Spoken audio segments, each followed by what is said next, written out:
Forced to work from home by your employer? Laid off or feeling depressed at home? Do you want to make money working from anywhere? We'll show you how to do it from your couch. It's time for another episode of the Work From Home Show. Coming to you from their homes in Austin, Texas and Tampa, Florida, here are your hosts, Adam and Naresh. Welcome to another episode of the Work From Home Show. This is your host, Adam Schrader, along with my co-host, Naresh Vissa. Hey, all of our homies, homeboys, homegirl, home trans, all the homies out there, welcome to this edition. Today we're having another episode where Naresh went on someone else's podcast. This is actually recorded in late February of 2020 this year. This was obviously before the lockdown. Naresh went on the success quest with Caleb Vale and Jacob Harmon. And the three of them discussed digital economics and the tech revolution that's happening now. And this, obviously, as I mentioned, happened before the lockdown, and it was sped up incredibly because of the shutdown and the pandemic. So let's hear from a simpler time back in February before 2020 took a turn for whatever happened. Here we go.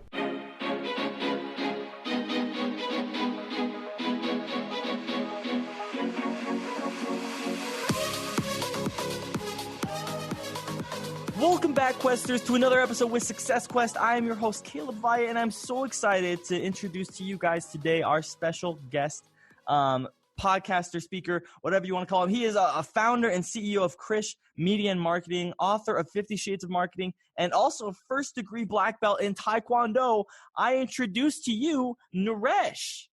Hey, thanks for having me on, Caleb. Pleasure to be here. No, the pleasures are all ours. I'm so excited because you obviously have a lot of experience in marketing and in business, and a lot of the listeners, a lot of people who follow us have a lot of questions about that because everyone likes business. Everyone loves the idea of business, but I think people get a little bit scared about how they need to go about getting more exposure and making it so people actually go and purchase their products or their services. So we're really excited to have you here, man. Yeah, and you actually let me preface this discussion by having just a little theoretical, I guess, debate about business and why people might be afraid of it. And I think a big reason is because of the system that we grow up here in the United States, the education system, even the corporate system. People are trained essentially to become corporatists, to become corporate workers. So if you look at the training that our kids are getting in school, for example, the public school system is based on a very old Prussian model from Otto von Bismarck it was over 100 years ago. And Wow. So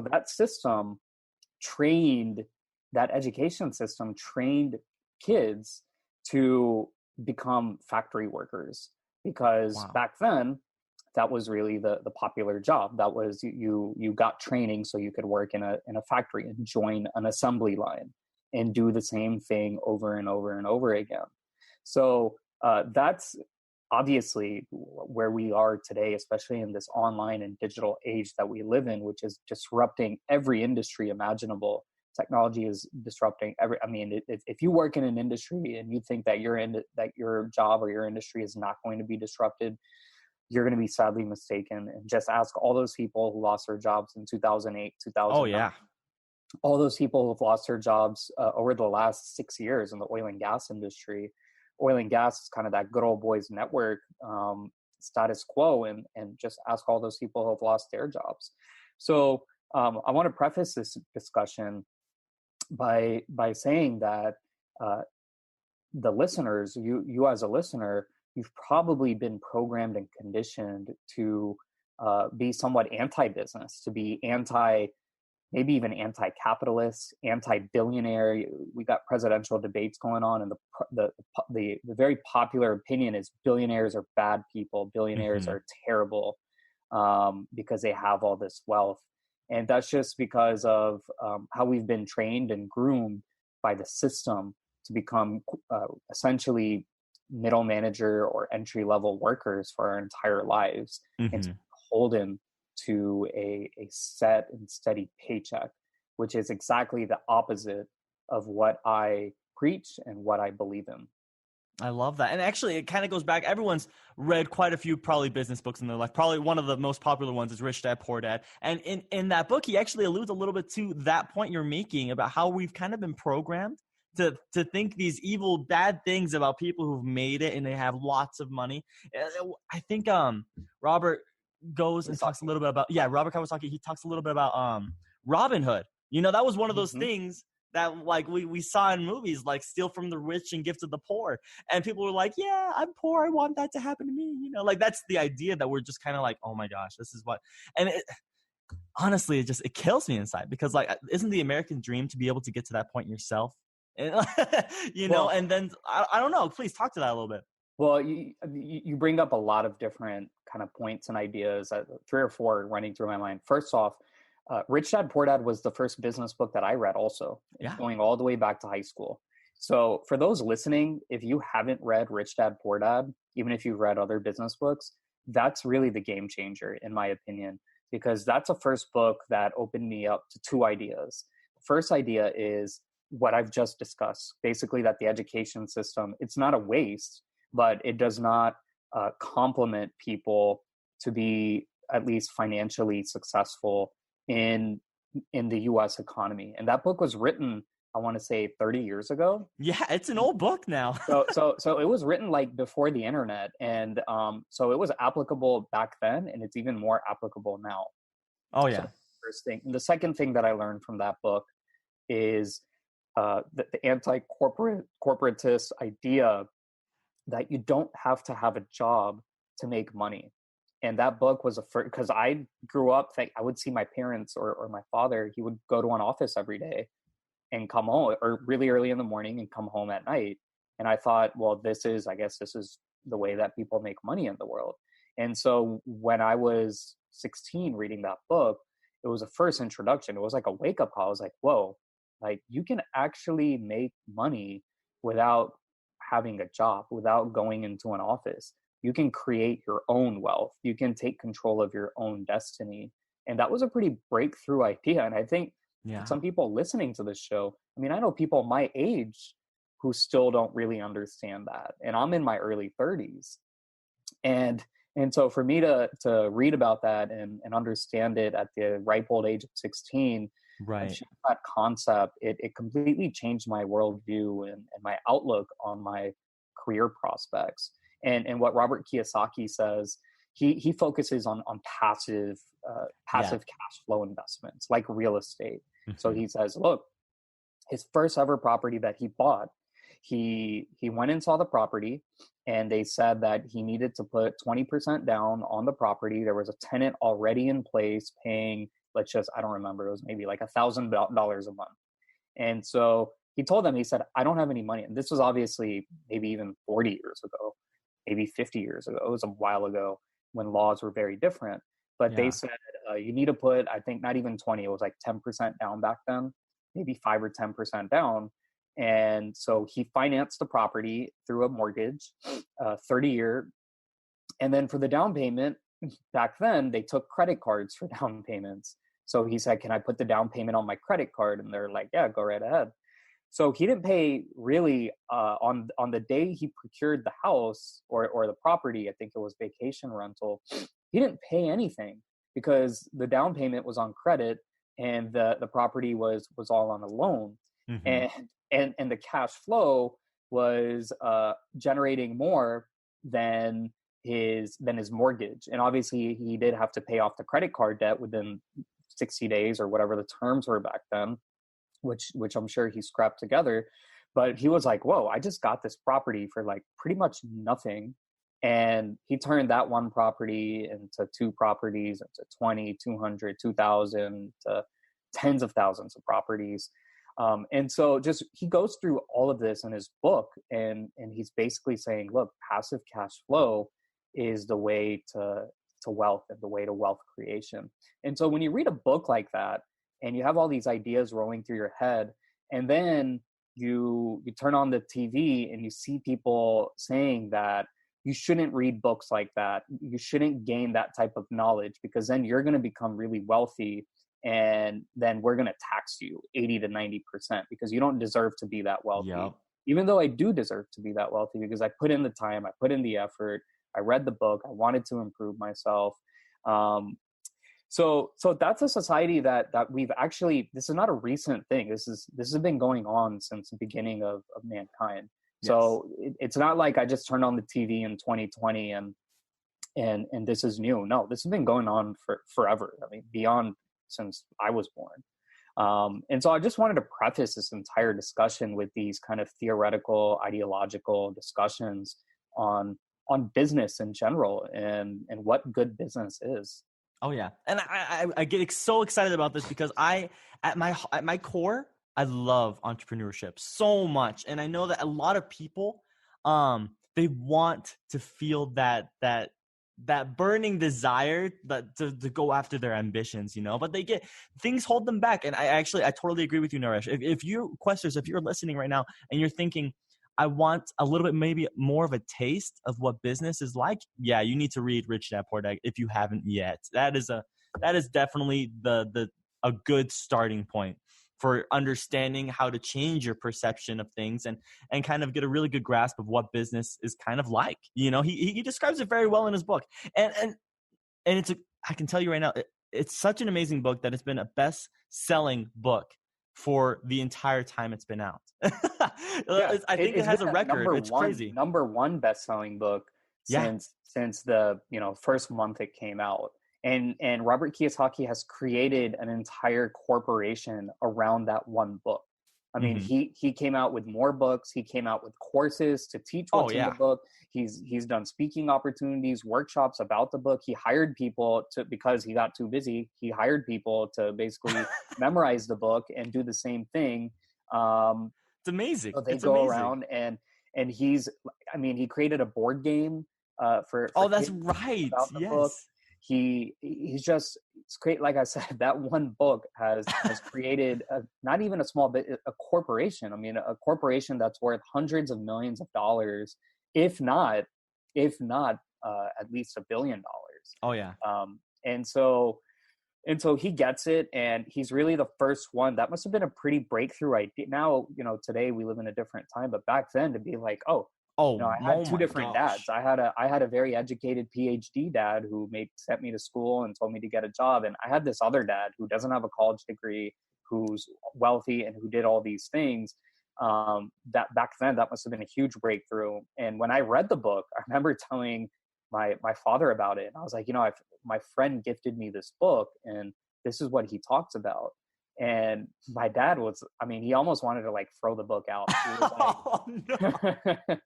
He was like, this is a type of garbage that, gets people's hopes up and this and that. And I see where he's coming from, but again, it's funny because when my dad retired, he was like, okay, I need to figure out what to do next.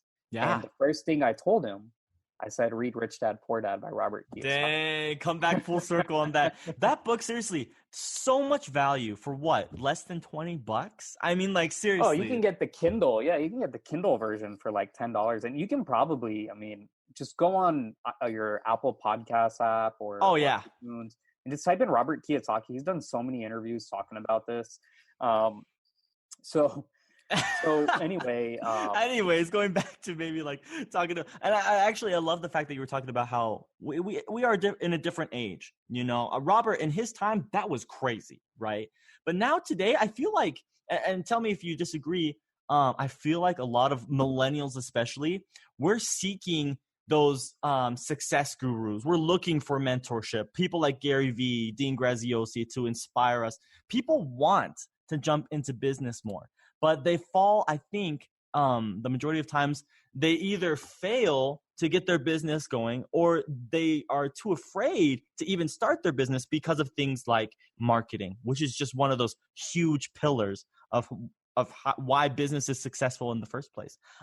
So maybe if you can talk a little bit to my audience, what exactly is marketing? Are we misunderstanding what marketing is? Isn't it just posting stuff on social media? Is it starting a blog? What is it supposed to be? Well, the number one question that I get about what I do and my business is, how do you get clients? How do you get people to sign up and to hire you to do X, Y, or Z? And like I said, that's number one for anybody. That's like the secret sauce. And so I can tell you how Krish Media and Marketing has gotten its business, but I can also tell you that I wrote a book, 50 Shades of Marketing, which goes through essentially at least, not even 50, maybe, I mean, I haven't even tracked how many, but so many different shades of marketing that people can implement and utilize in their own product or business. And they don't even have to be a business owner or an entrepreneur. They could be an intrapreneur. An intrapreneur is somebody at a company who has an entrepreneurial job function within that company. And that's how I got started in entrepreneurship, because I was an intrapreneur for the company or corporation that I was working at. I was director, kind of a new media director. And so anyway, to answer your question, or to go back to Krish Media and Marketing, I got started because on the side. My business was just a side gig, and I was working full-time, had a great job, high paying. Like I said, I was an entrepreneur. And then that side gig started becoming bigger and bigger. And I reached a point, I don't want to say a point to where I wanted to leave the business, but I reached a point to where a light bulb went off in my mind. And that light bulb was, hey, you know what? If I did go out on my own, I could make it. I could make money. I've kind of figured it out. And until you have that light bulb go off, it's very difficult to get into business and entrepreneurship. Because before, I kind of always wanted to be a businessman. I wanted to be an entrepreneur. But I didn't, like probably most of your listeners and the people who you portrayed leading up to this question, I didn't have the confidence, and I didn't really know how. I was afraid. So that job really gave me the confidence and the experience and the value and the skills to go out on my own to do what I do. And so Krish Media and Marketing grew or really came into existence right off the bat with existing clientele. And then when I left the company, I was able to get that companies, essentially their competitors, or even we can call them their partners, as clients. And so from day one, I had positive cash flow. And within 1 month, it's like I gave myself a 20% raise from my full-time job. Because remember, as a business person, when you are on your own and you incorporate your company, that it comes with a lot of tax benefits as well. And so you have to take into account that you might have been making $100,000 working your full-time job with benefits. But when you're out on your own, especially I was in my mid-20s, so like the benefits didn't even apply to me in the corporation, because I never went to the doctor, never used any medications. I mean, the healthcare that I got was just, I didn't need it. Same with the dental and vision and all that. And then the other benefit was like they had a free gym membership with a personal trainer, so I could just train myself and pay the extra $40 a month for a gym membership. So yeah, you do lose those benefits that you get, and then on top of that, but on top of that, now you can essentially get an accountant and get creative with your taxes and find ways to financially plan your future, so that you're essentially giving yourself a raise because you went out on your own and you're saving on all those taxes that you were paying as a W-2 employee. So anyway, I had those existing clients, and then it's like you build up enough clientele and they start referring their friends, their clients, their colleagues, their That's the holy grail. That's the holy grail. And they come your way, and it just kind of has this multiplier effect to where now 7 years later, I'm not really doing a whole lot of business development or sales for Krish Media and Marketing, because I've gotten it to a point to where it's kind of on autopilot. I'm happy with kind of the lifestyle business that I've turned it into. And it's allowed, but more importantly, it's allowed me to get involved in other business ventures. So it's gotten me involved in kind of private equity deals. It's gotten me involved in joint ventures and private placements. It's gotten me involved in real estate investing, because we get all sorts of clients. We get medical doctors, lawyers, real estate professionals, banks, brokerages, hedge funds, venture capital firms. And so after they do enough work in business with me, really, then they're like, hey, I think you'd be good as a partner in this opportunity, or I think you should look into this investment. And that's how I've gotten involved in other ventures, using Christian media and marketing as that kind of autopilot. It's not a loss leader. I mean, it's how I've made my money, and the money has allowed me to get involved in these other ventures. So, so that's how I've grown my clientele and gotten all these opportunities. And I would just say that for those listening and they want to learn more about how they also can grow their business and promote it and market it, check out my book, 50 Shades of Marketing. I'll even give them a free copy if they visit nareshvissa.com, my website. Visit the website, get on my email list, and just send me a note through the contact form, or send me an email, and I'd be glad to send you a free audiobook version, Audible audiobook version of the book. That's awesome, guys. And I'll make sure to put that in the show notes, Quester, so that you guys can take advantage of that opportunity to read those books, because you got to surround yourself with knowledge, and knowledge, you can't have too much of it. You really can't. You gotta, this is one of those opportunities you have to get a free book that's going to actually bring a lot of value to your life. Especially in marketing. I think marketing is a huge pillar. I think it's so essential. And I think people, don't realize just how quickly it's evolving. Naresh, you can explain this maybe better than I can, but even 2 years ago, was marketing the same as it is today? Like, how has it changed? Marketing is changing, like you said, on a continuous basis. Marketing today is extremely different than it was 2 years ago, 5 years ago, 10 years ago. I mean, 20 years ago, my job function didn't even exist. Like That's there crazy. was, like it didn't even, people didn't even know what it was because it didn't exist. And so that just goes to tell you the convergence between technology and marketing. They're almost one and the same. My company is really more a technology company than it is a marketing company, because now you cannot do marketing without the technology. The technology aspect of it is really the lifeblood of marketing today, because marketing is still online and digital. You might say network marketing, it's about the people who you know and this and that. Well, guess what? I am in front of my computer and I think I know a lot of people, and it's not because I'm traveling around the world shaking hands or visiting networking events, giving out my business card. It's a technology that has allowed me to accomplish that, to build relationships, establish relationships, and to get business. I mean, it's people from the older generation are just completely, they're somewhat puzzled at, how do you do this in your bedroom, how Seriously. They just don't really understand it, because again, it's that corporate mindset that they've had of just going into a cubicle and getting paid a flat paycheck. They don't really understand the concept of value creation. That's what it's all about. Value creation. The ability to provide value to people and to businesses, and charging for that value. That's really how an economy works. If you read some of the classic economic books, like Economics in One Lesson by Henry Hazlitt, or some of the kind of primers, even Adam Smith's Wealth of Nations, it again goes back to value creation.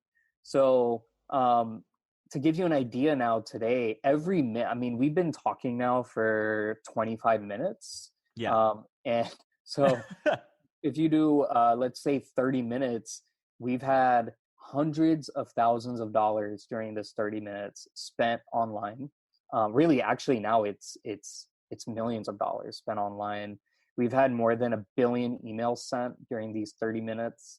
We've had, more than 1 million tweets have gone out during these 30 minutes.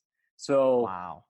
These are all emails, online ad spending, tweets, they're all kind of new 21st century media, and they've become a necessity for the conducting of business. Even brick and mortar businesses like restaurant. I mean, now you see restaurants, they've had to adapt. yeah. They're now on Uber Eats, Grubhub.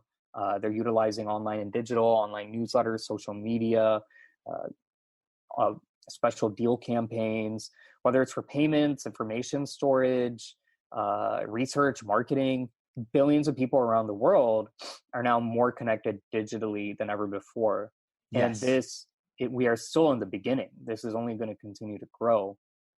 And if you think about the businesses that fail to live up to expectations, let's just think about some of the big names that we know about. In the oil and gas industry, there's so many businesses that have gone bankrupt over the past 5 or 6 years. The latest being McDermott Company. If you think about Lehman Brothers, if you think about Xerox, not Xerox, but Kodak, if you think about Blockbuster, these are companies that failed to live up to their expectations. Yep. Not because of the quality of their products or services. They probably had great customer service, good products at the time, but it was because they did not foresee the execution. Just because you can execute a product properly today doesn't mean you're going to be able to execute it 20 years from now. So it was really an inability to market themselves efficiently and effectively and to stay up to date with the 21st century demand. And if product were king, if it was all about having a good product and good service, then the New York Times and so many other newspapers wouldn't be going rogue. And the New York Times has actually done better since 2016. But so many other newspapers, we know that's just dying industry. We think about network TV, same thing. So cable anyway, TV, it's dying. It's all, so many things are evolving so radio, fast. AM, FM radio, terrestrial radio. And it's because, again, technology has been the disruption. And so as a business owner, you have to think about, you are all technologists. Yes. You can't just think that you're going to get away with not paying attention to the technology and the marketing side. Yep. You have to embrace the reality of the fact that, and when we talk about growth, like literal growth, like the difference between just business, how it was done 10 years ago versus today, it's not one linear line of growth. It's almost a multiplier where if you fall behind, you're falling behind fast, and you have to just accept and embrace the fact that you need to be on top of where technology is right now and where it is heading here in the near future. I can't even imagine what differences we'll see 2-3 years from now. What different companies will slowly go out of business, just like these ones, like you said, Blockbuster and AM radio, FM radio. 10 years from now, it's going to be a totally different society. We won't even recognize it compared to today. Well, I can tell you, I can already foresee what's going to happen. So if you look at the biggest, most successful brands today, and this is based on actual data and market cap and revenue and number of employees. So if we think about the biggest, most successful brands, they're only getting bigger. They are not getting smaller because they are innovating and they're investing billions upon billions of dollars to get bigger and to buy up their competition. Yep, buy up their competitors. So those companies, just to name drop them, are Microsoft, Apple, Google, Facebook, Amazon, Walmart, McDonald's. Those, in no particular order, those 7 companies, I think everybody listening has heard of those companies. I think everybody listening uses their products without even knowing it. They use their products or they have used their products. So I know, like, I'm an Apple user, but you know what? I still use Microsoft Word, Microsoft Excel. Yeah. They still influence us. Exactly. So there's no getting around really these 7 companies.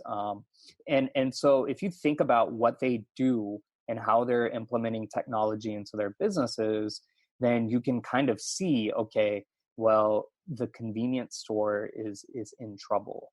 Huge. Oh my gosh. Huge trouble. I mean, really, the grocery store in general is in trouble, except for Walmart and Amazon. The grocery store is in trouble. Restaurants are in trouble because now we can throw in Uber into the picture. They're not in the top 10, but Uber is becoming, I mean, stealing market share. And you think about how now you don't have to go to a restaurant anymore. You can just order on Uber Eats and it's there at your door. The food is there in 30 minutes, or you can spend an hour driving to the restaurant, taking the order, waiting for your food, waiting for your bill.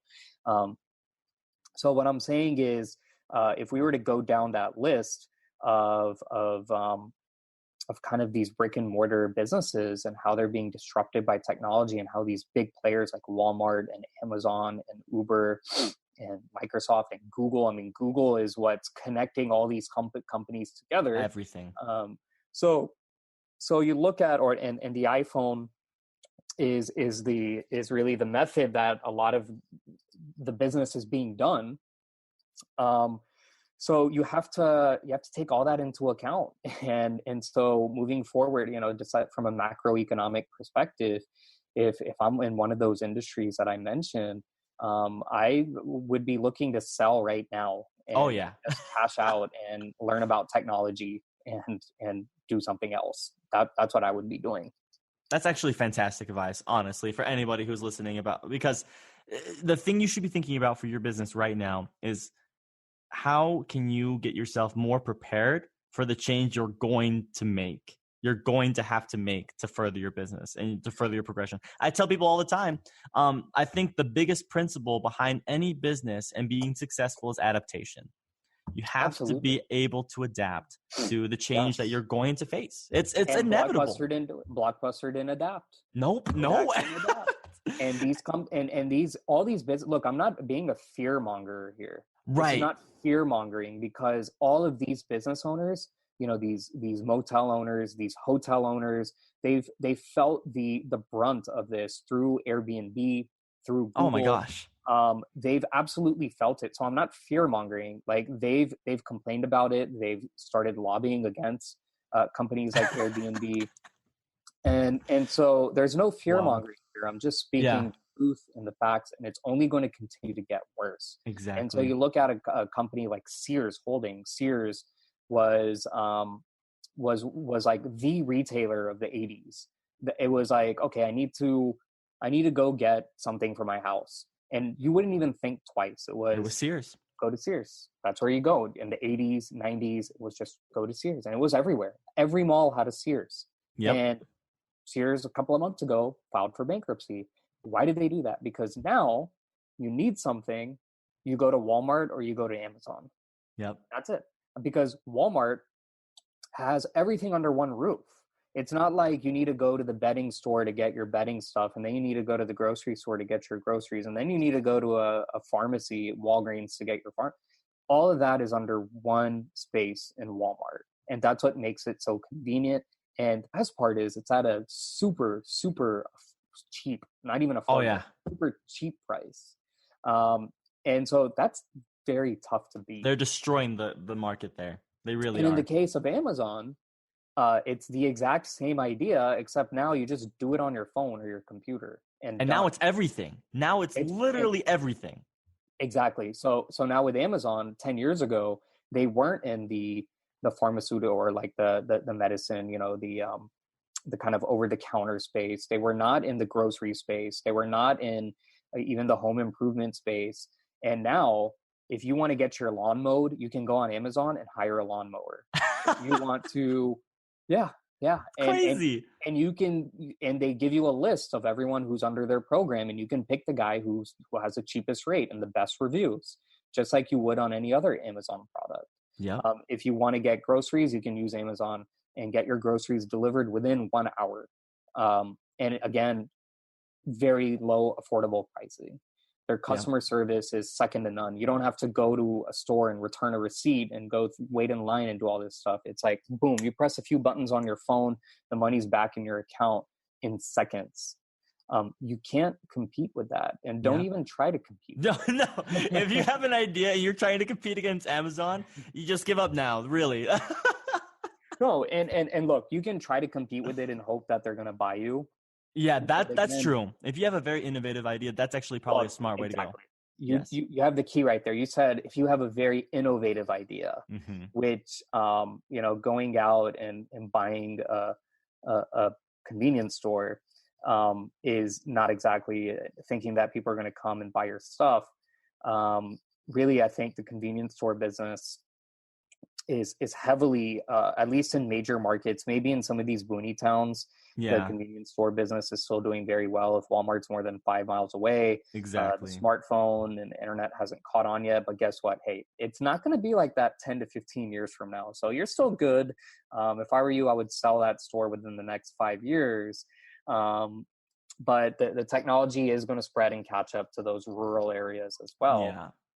Yep. So yeah, just pay attention, and you said the Exactly. innovative side. If you have an innovative idea, absolutely, by all means, go ahead, come out Give it with a your go. product, give it a go.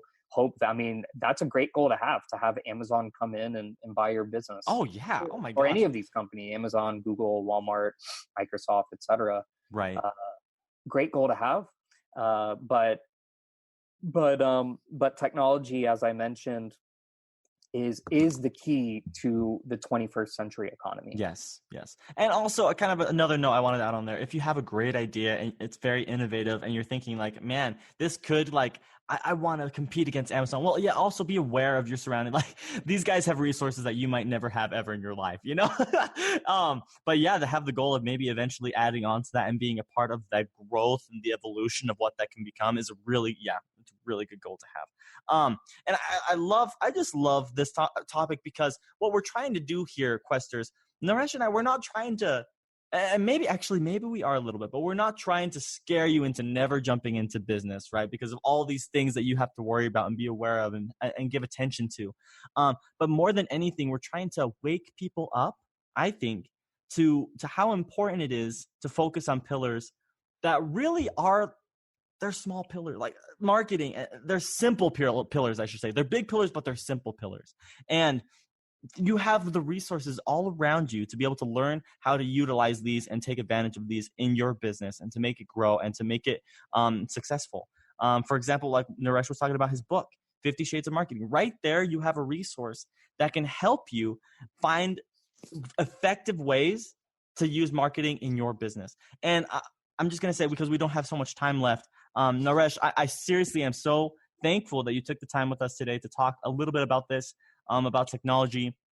But I guess a very last question: if there was any little bit of advice that you would try to give everyone, what would that be? What would the ultimate advice that you could give be to everybody? Well, I'm gonna have to give several pieces of advice. One advice is difficult. So let me start with one thing. Number one, Please. If you're listening and you have an interest in business or entrepreneurship, get started now. Don't wait. Don't put off on it. And by get started, I mean get Robert Kiyosaki's book, read it. Get my book, Go through it. You're gonna have all sorts of ideas jumping through your head.